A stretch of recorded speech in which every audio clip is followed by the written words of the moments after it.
afternoon. We are live. I'm Andy Andrews. This is the Blue Plate Special. And what a day we have planned for you.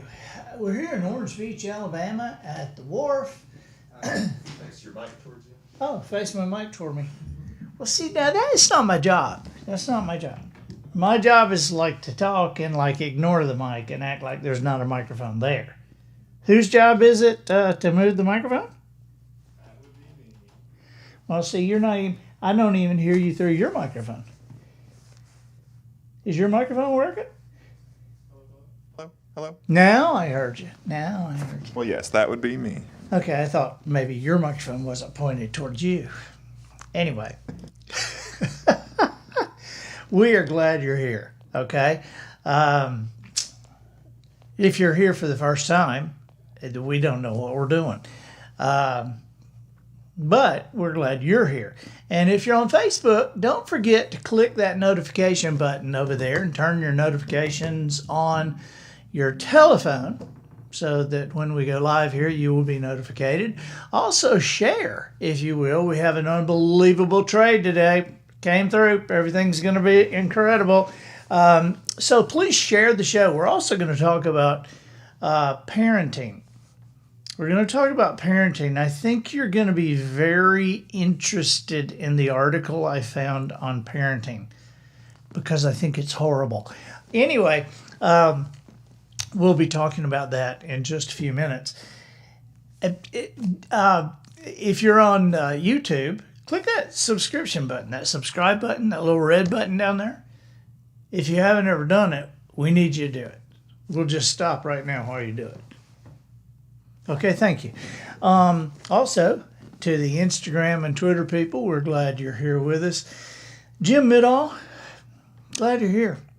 Joyce Green from Greencastle. Now, Joyce Green from Greencastle, Indiana. Wow. Yeah, well, I'm Andy Andrews from Andy Castle, Alabama. That's how convenient for you. Sandra from Searcy, Arkansas. You shared. Thank you so much. Serena Garner. Woohoo! Linda Rogers. We're glad you're here. Major old lady, Mom Seattle here. We're glad you're here. Katrina, hey, from Muskegon, Michigan. Somebody from Michigan. We got people out in the studio today, and they are from Michigan, and they brought their dogs too, who are also from Michigan. Dave Chapman, hey, how you doing? Linda Rogers Coleman, Texas is here. Holly Gothard from Alabama. Patricia Clapp, Charlene Hobbs, also from Michigan. How do you like my shirt, by the way?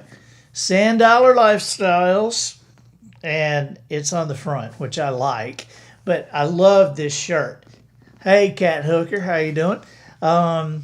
Juice DeWitt from the state of Washington. Sand Dollar Lifestyles has these shirts, and man, this place, it's huge. This is the cornerstone of this fantastic shopping complex we're in.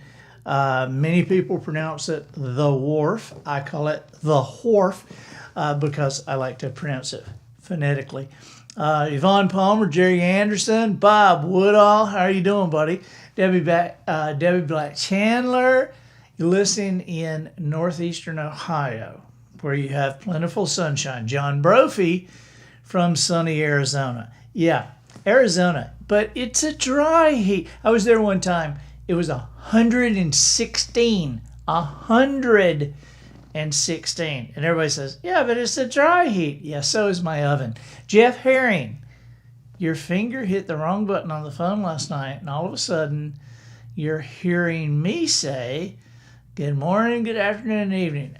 Wow, because you just like clicked into the podcast. Have you watched the podcast yet, you guys? Mike Hyatt is the guest on our podcast this week. Just awesome guy.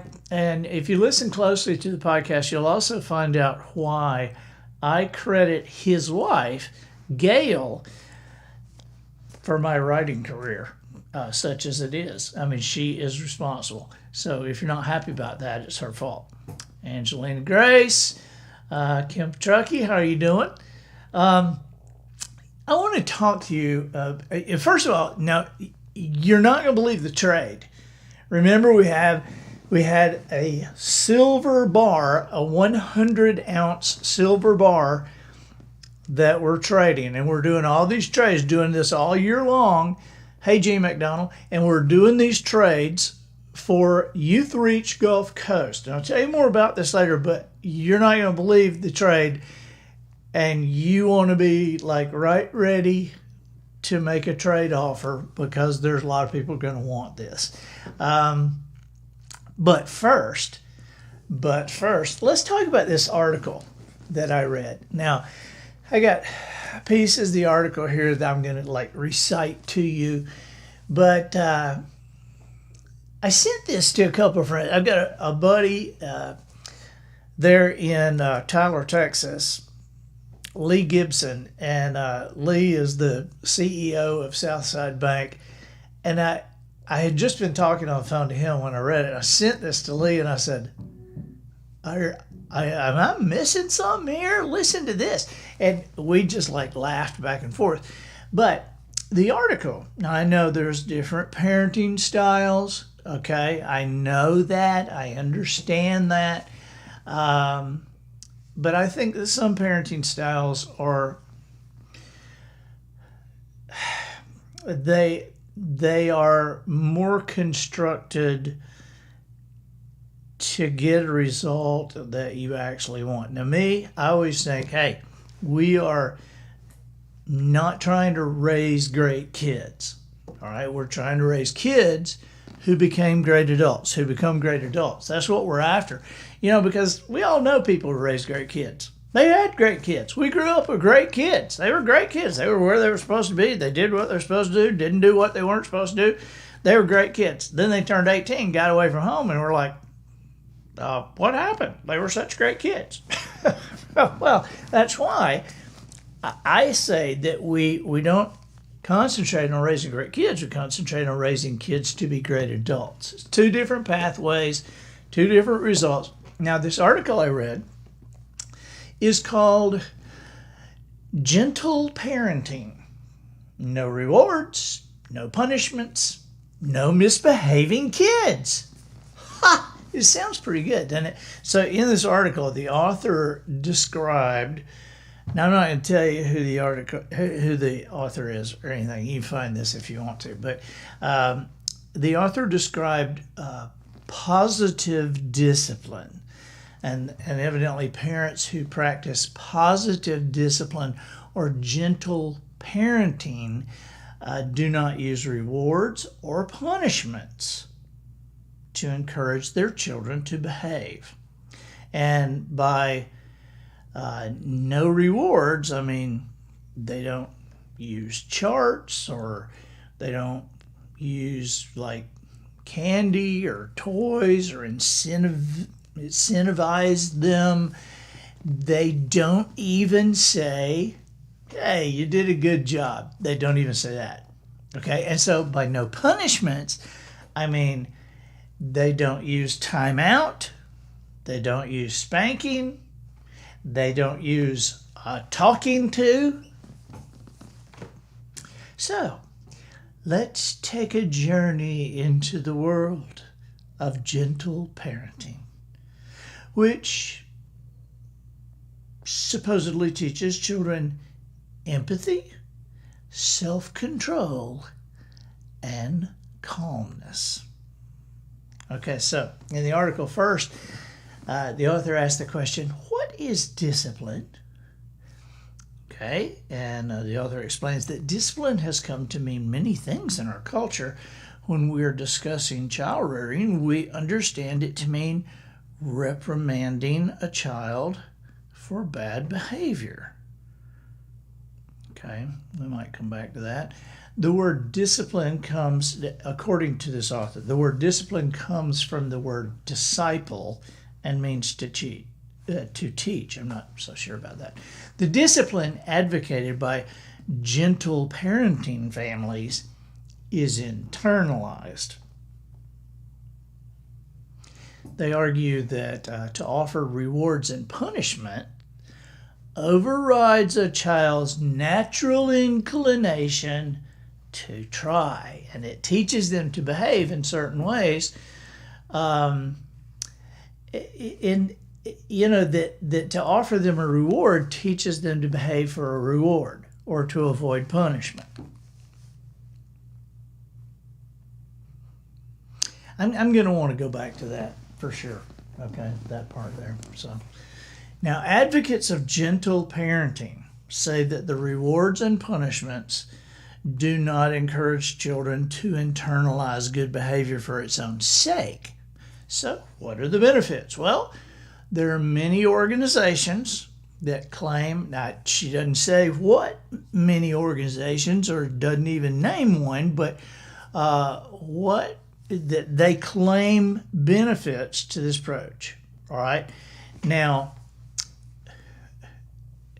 I did find one of the organizations that likes this. Okay, it's called Attachment Parenting International.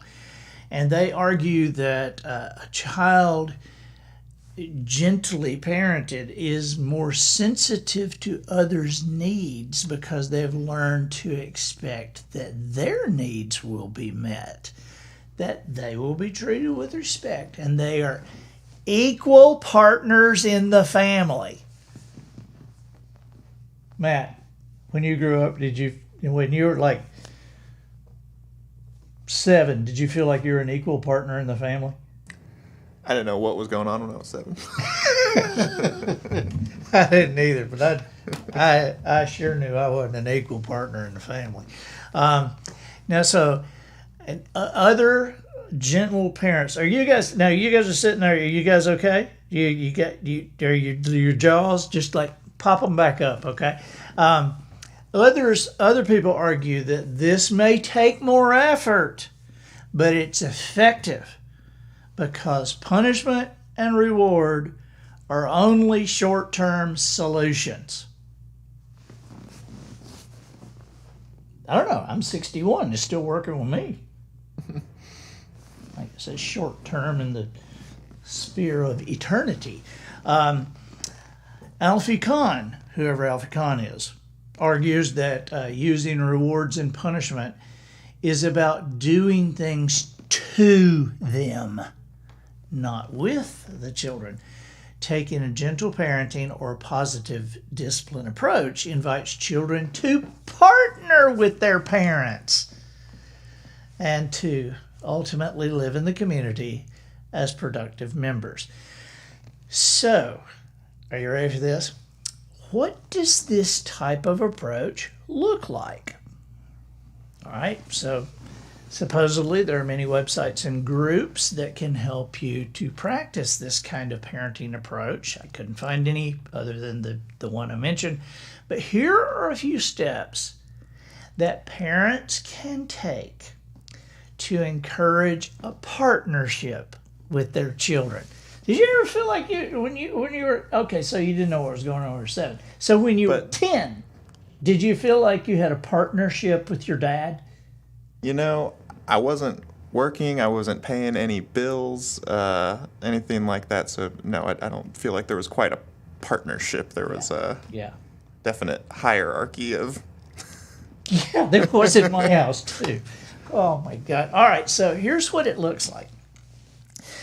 They start from a place of connection. Now, I'm just telling you what the article said. They start from a place of connection and believe that all behavior stems from how connected the child is with their caregivers. They don't even call them parents, they call them caregivers. So all their behavior stems from how connected they are. And my dad said, I'll connect you. Yeah, I'll connect your butt with my belt. That's what my dad would have said. But these people say that all behavior comes from how. All right, now, here's another one. They give choices, not commands. This is just funny to me. Would you like to brush your teeth before or after you put on your pajamas?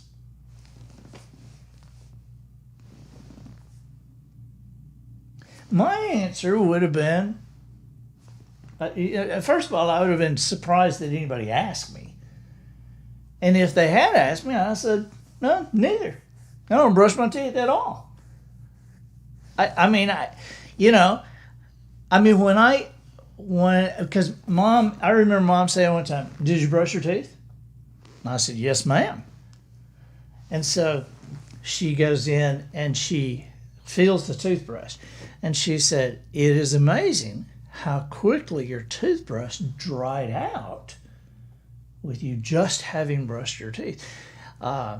So, brush teeth. Now, so I knew I had been caught, all right. But from then on, I just would go in and wet the toothbrush. It didn't matter if I was going to wear pajamas, not wear pajamas, or brush them before or after. Oh, I'm going to brush them. Which may be why I had so many cavities. But, all right, so here's number 3. Parents who are gentle take a playful approach.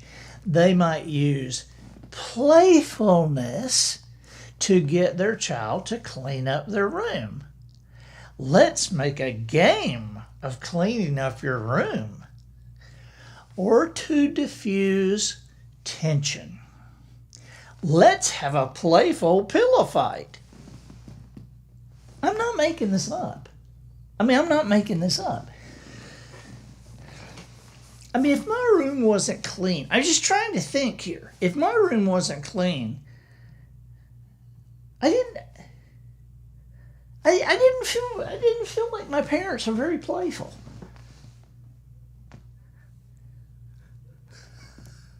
Hey, buddy, are you hearing this? Now you got your daughter out there.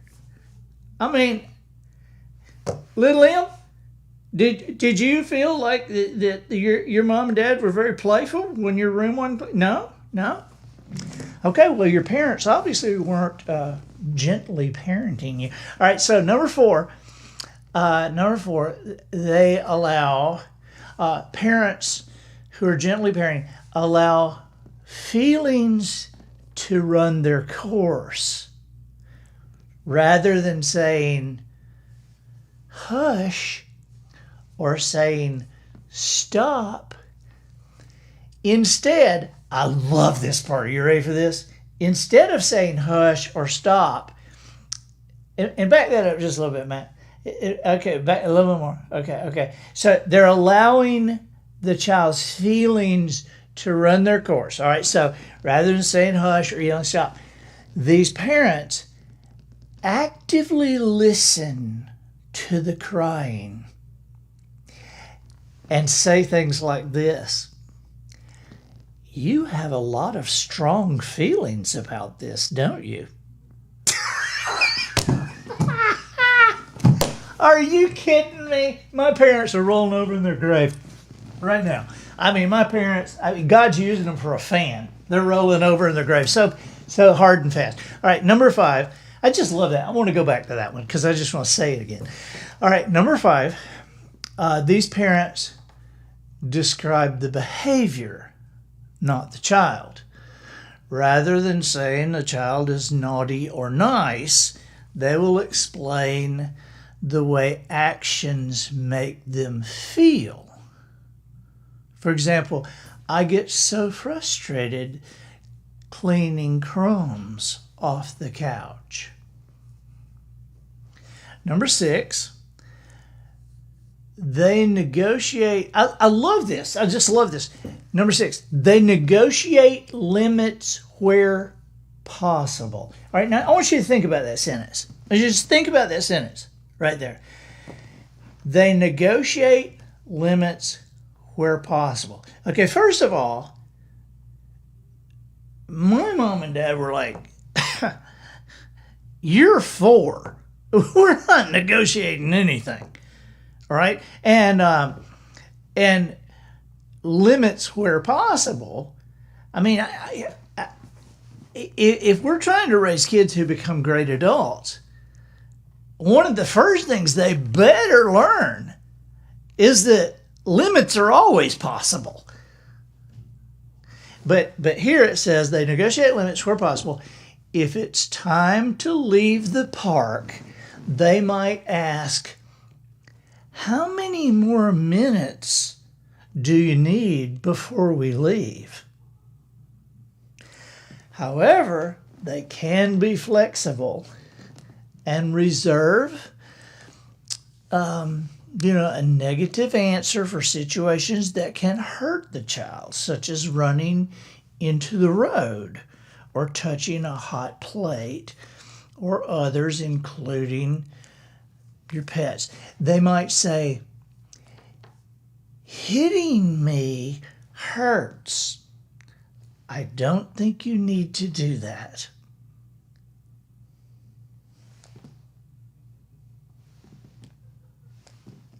All right, then number 7, they treat their children as partners in the family.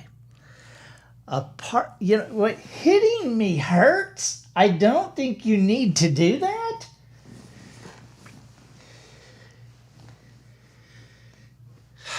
I'm just trying to think of Larry and Joyce. I'm trying to think of my parents, Larry and Joyce, and just kind of wondering how they would take this. If somebody said, you don't need to discipline Andy, you just... first of all, I wouldn't in a million years would I have thought of hitting my parents. If I had thought it, it would never occur to me again. I remember sassing my mother one time at the dinner table when I was 14, and I made some rude remark, and my daddy didn't even put down the fork. He just kind of went boom like that, and I was I was out of the chair. And when I kind of opened my eyes, my daddy was standing over me and said, I don't want to ever hear you talk to your mother like that again, ever. Do you understand? And I never did. I shouldn't have then, but you can bet I never did. Okay, number 7, they treat their children as partners in the family. A partnership means the child is invited to help make the decisions for the family and be included in the household. Parents apologize when they don't do this.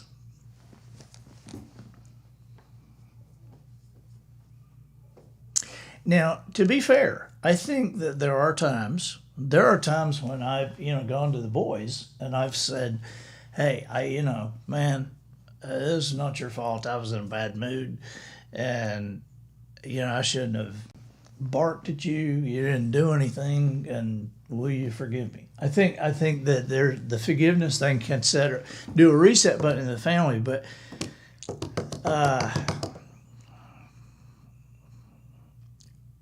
back that up. What was that? But I don't think I've ever, I don't think I would ever apologize. You're invited to help make decisions. What do you think we should do with this money, guys? What do you think we should do with this money, children? I apologize. We didn't ask you last month if we should make the house payment or not. This is insane. Number 8, they will not do forced affection.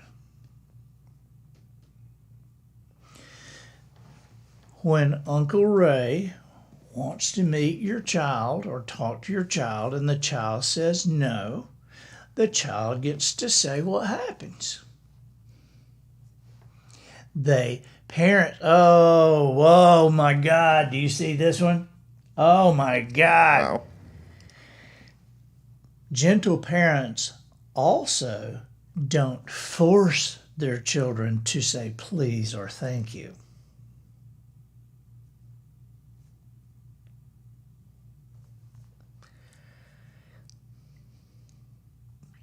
I don't even know what to say. I'll just say what my mama told me one time. That is your Aunt Ruth in there?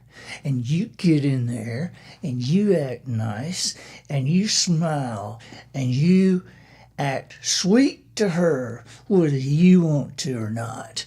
And if you don't treat Aunt Ruth like you should treat Aunt Ruth, you may not see the light of day for a month. I mean, they don't force please or thank you. My parents didn't force it.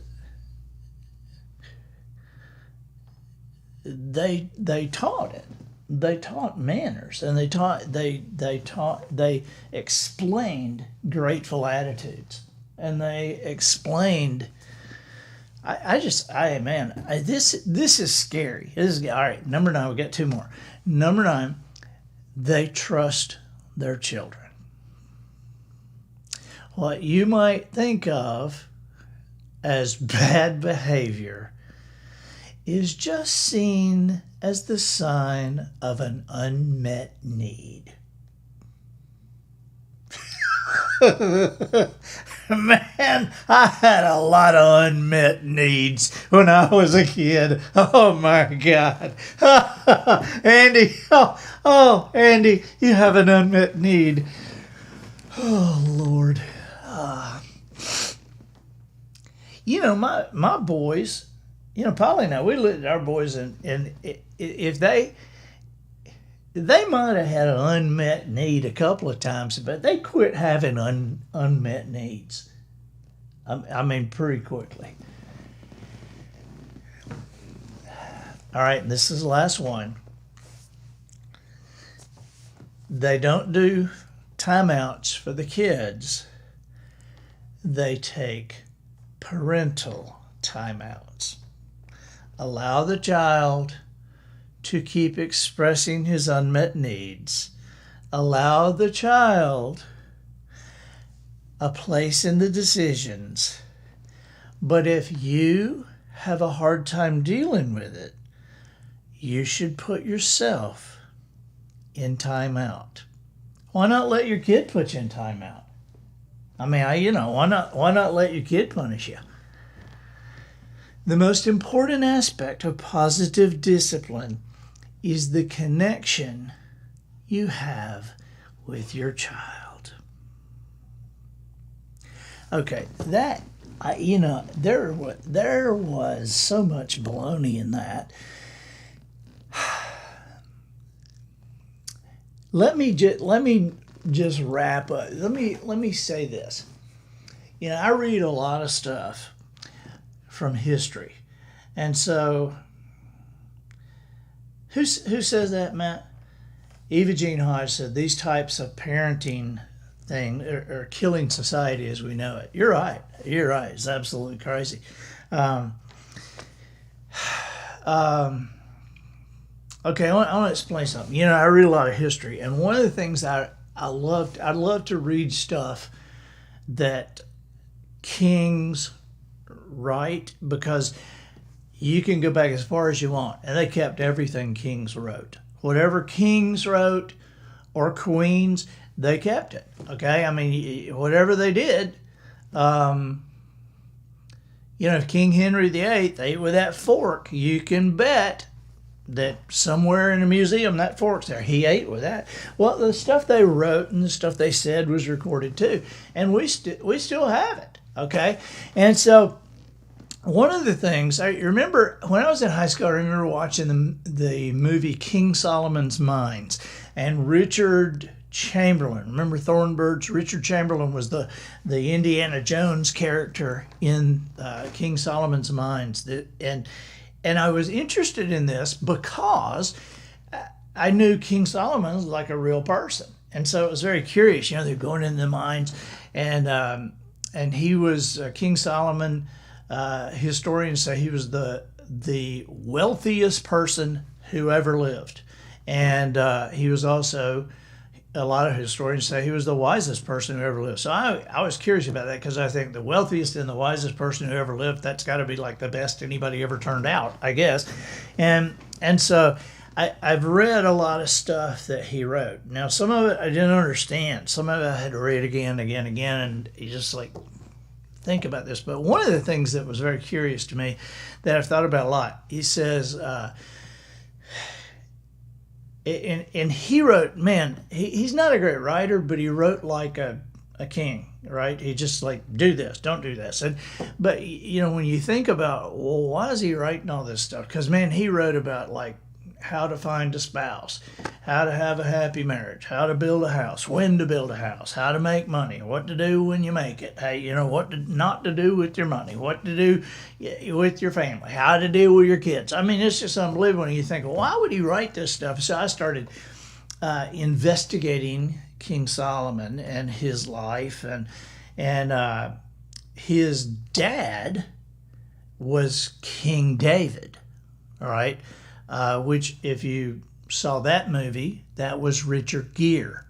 This is Richard Chamberlain as King Solomon, but I mean, as in King Solomon's mind, but Richard Gere played David. And I read some, you know, you can read stuff that David wrote too, that King David wrote too, and he was kind of a mess. You know, he'd be happy, then he'd be sad, and you know, sometimes he wanted to do the right thing, and then he'd turn around and not do the right thing. And so, but I reading about his life, King David was like a conqueror. Okay, I mean the city that they lived in was kind of like an armed camp, and so then all of a sudden in the next generation, because you know most of the times kings make their money or get their money because it's inherited, but all of a sudden with the next generation, King Solomon's like the wealthiest person that ever lived, and so as I read about him, you know how this king made money, taxes, right? And so I'm listening to this and I'm thinking, okay, taxes.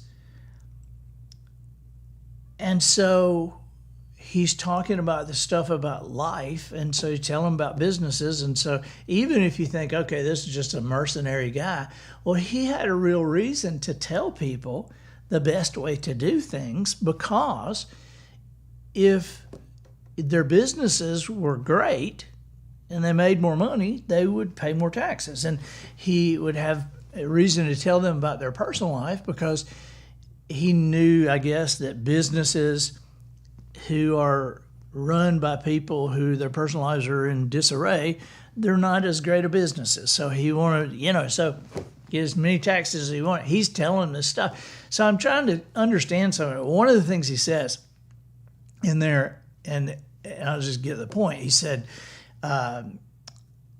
discipline, remember, is like no like context. It's just like telling you what to do. And so he said, discipline your child while he is young, or you will ruin his life. How about that? That's what he says. Discipline a child while he is young, or you will ruin his life. Now, it's curious for a couple of reasons. One is, he doesn't say discipline a child while he is young, or his life will be ruined. He says discipline a child while he is young, or you will ruin his life. Okay, so how is that? Now, this is just kind of what I figured, okay? One of the things that's very curious to me is that this is not how people discipline their children today. I mean, obviously, this article we just went through, because what you see mostly is, you know, you see people that have, you know, 3-year-olds and the kids like going nuts and the parents going, well, you know, it's just a child. He's just a baby. I don't know what to do. He's just a child. You know, what are you, and you know, on an airplane looking around at everybody and the kids going nuts, running, bouncing off the walls, and the parents go, oh, it's just a baby. It's just a baby. What, you know, what are you going to do? It's just a child. It's just a baby. And you see that more and more and more. Well, what happens is if you play that out, at some point the kid's like 7, and then like goes nuts, and the parent says, hey, come on now, you're 7 years old, you don't act like that, come on. And the kid's like, well, seemed all right up until now. What's the deal? And then the kid's, 11, 12, and, the parent's trying to tighten down because, man, this is just not going good. And the kid gets 13, everybody's saying, well, now you got a teenager, you better tighten up. Well, and they do tighten up, and and of course the kid's like, hey, I'm growing up, you don't talk to me that way. And, then the kid gets a driver's license, and the parents are kind of freaking out because this kid's just like, and they really tighten up. And when they tighten up with this 16-year-old, man, this 16-year-old is like pushing back. And then, then the parents are kind of having a panic attack when the kid's 17, and they're meeting in the bedroom go, hey, this kid's going to be out of here in a year. I don't even know if they're ready. We better really put that. And so they have a meeting. They said, listen, you're not going to do, we're going to. And man, it's just like this. And then when the kid does get out of there, the best that a lot of families seem to be able to hope for is somewhere around 25 or 30, the kid will kind of come around, and at least we can spend holidays together without fighting.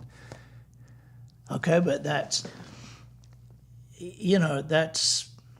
that method. And so what Solomon seems to be saying is, no, you hammer them while they're young, or you will ruin their life. Now, I get that point, but you think about it. If you hammer them while they're young, and you teach them that no means no, okay, that you say, all right, no, you stop. And then the child, you make sure that this child knows how to mind immediately. Now, why immediately? Because you're a control freak? No. For 2 reasons. One is to save the child's life, possibly, because when a child is running toward traffic, chasing a ball that's bouncing into traffic, you can't go, stop. Hey, stop. I'm counting. 1. I'm counting. You better stop. 2. I'm going to count to 3. You can't do that. The kid will get hit by a car. This kid has to know that when I say no, stop, that means like right then. So, why? Well, when that child stops, when you say, no, stop, and that child stops, and that ball keeps bouncing out there in the traffic, this kid is very aware. It's just a 3 or 4-year-old, okay? This kid is very aware. I don't want to get my ball. And the kid doesn't want to stop, okay? But the kid stops because the kid knows if I don't stop, she's going to get me. I'm going to be punished or whatever, okay? If I don't stop, I have to stop because there's consequences for not stopping. Now, here's what I want you to understand, is that is the very first inkling that this child has that he can do something he does not want to do to get a result he does want. I can make myself stop even though I don't want to.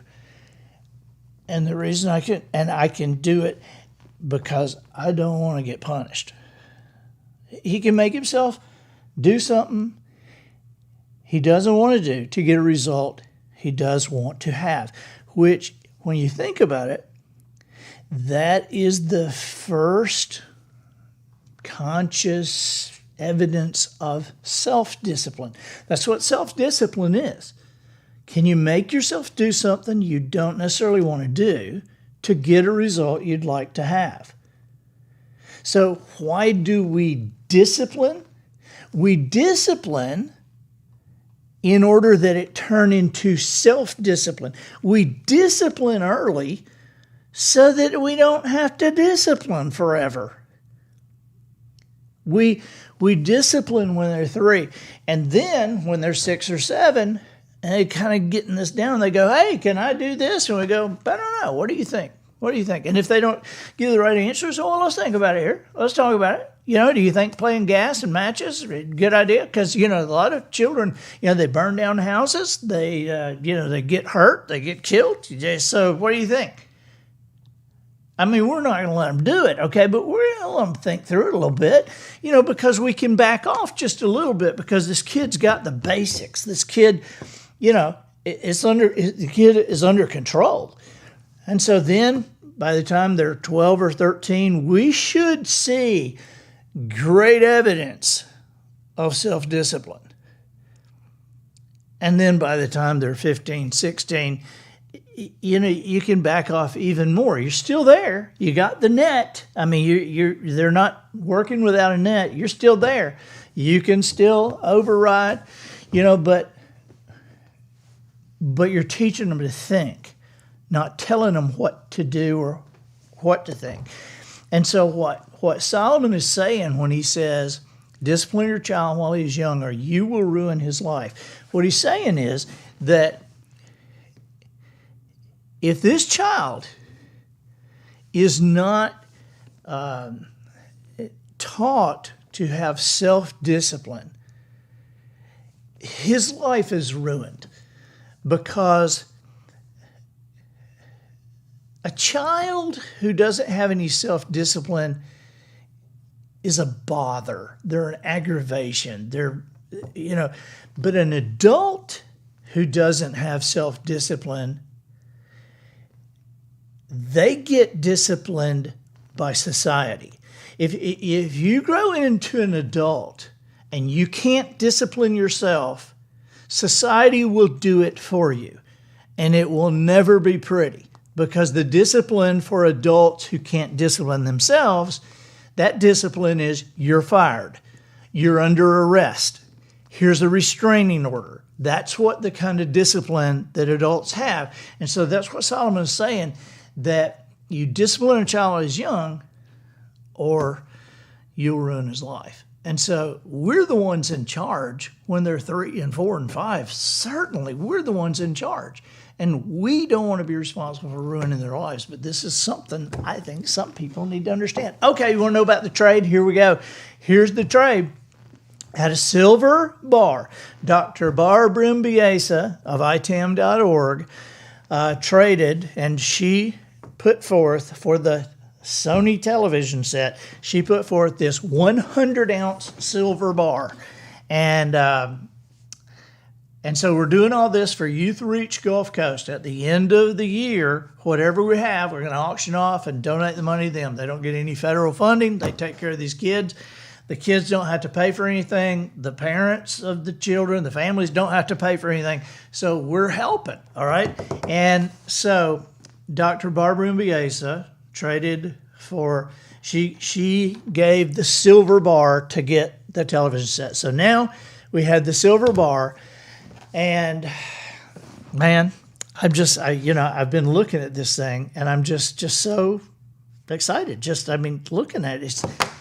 Jan Griffith has come forward, and she now she's going to get the silver bar because she has traded, and this is what's up for trade now, so be thinking about this, a personal outdoor adventure with your family and friends, cruising the beautiful upper Mississippi River. Matt, you got pictures and stuff for us?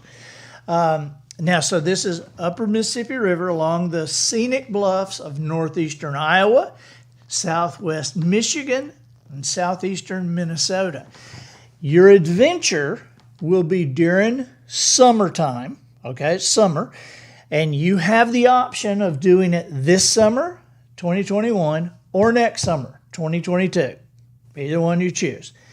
And your outdoor adventure will be aboard the luxurious Party Top Sharp, a 16 by 60 foot luxury houseboat.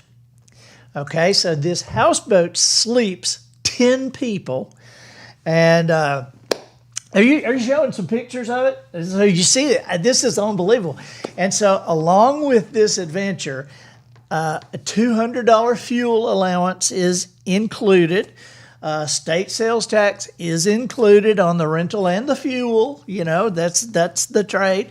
And you also have assistance from an experienced captain to cruise you to your location if you choose. Yeah, they'll cruise you along, and you kind of pick a place, right? And you go, because the captain's not going to stay with you, but you can pick a sandbar, you can pick a cliff edge, and a little cove, and so you can choose a weekend trip or a midweek trip. Now, the weekend trips, your party sleeps aboard Thursday night and cruises out early Friday morning and returns on Sunday. The midweek trips, your party sleeps aboard Sunday night, cruises out Monday morning, and returns on Thursday. So you can choose a weekend or a midweek. And this is for 10 people. A vacation for 10 people by yourself in a location that you choose. And you can load that thing up with steaks and groceries and, you know, grill out in the evening, and it's gonna be awesome. And so you guys, it is Tuesday. The next Blue Plate special is Thursday, this Thursday. And, you know, get your offers in now. The Trade Authority, the Wisdom Harbor Trade Authority, makes the final decision on who offers the best trade. But come on now, we're doing this for a very worthy cause. And so we need some people to participate. And come on, let's trade this up. So what in you know, anything, you know, whatever, you know, but if you offer like a chicken, you're probably not going to win it. But if you offer something bigger or better, you know, you have win it. Jerry Anderson says, can you imagine soft parenting a family on that houseboat? Nah, it won't be a soft parenting family that gets that deal. But this, what a deal. Two families could do this. Sleeps 10 people. What a vacation. All right, you guys, get your offers in. And where do they email them to, Matt? Just tell them where we email them to. Where do we email them to? Andy@andyandrews.com. I think I can remember that. Andy@andyandrews.com. What are you offering? Come on, let's do it. Thank you for being with us today. And I hope you have a good evening parenting your children, or them parenting you, whichever style you choose. Bye-bye.